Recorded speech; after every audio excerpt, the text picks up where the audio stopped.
நம்ம இப்போ என்ன பார்க்க போகிறோம்னா நியூ ப்ராஃபிட் ஷேரிங் ரேஷியோ எப்படி கால்குலேட் பண்ணுறதுன்றது பார்க்க போகிறோம்.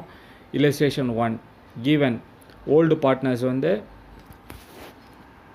அனில் அண்ட் விஷால், இவங்க வந்து 3:2ன்ற ப்ராஃபிட் ஷேரிங் ரேஷியோவில் பிரிச்சுக்கிறாங்க.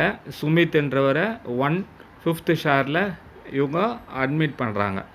இப்போ வந்து நம்ம நியூ ப்ராஃபிட் ஷேரிங் ரேஷியோ கண்டுபிடிக்கணும். இந்த நியூ ப்ராஃபிட் ஷேரிங் ரேஷியோ எப்படி கண்டுபிடிக்கிறது? ஒர்க்கிங்ஸ் மூலிமா நம்ம இப்போ பார்க்க போகிறோம்.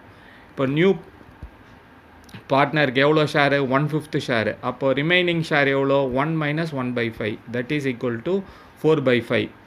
எல்சிஎம் எடுத்து போட்டோம்னா இந்த ஆன்சர் வந்துடுது. அடுத்தது old partners new profit sharing ratio எப்படி கண்டுபிடிக்கணும்னா old ratio into remaining share. Old ratio என்னது? 3/5 2/5. அனிலுக்கும் விஷாலுக்கும். அப்போது 3/5 2/5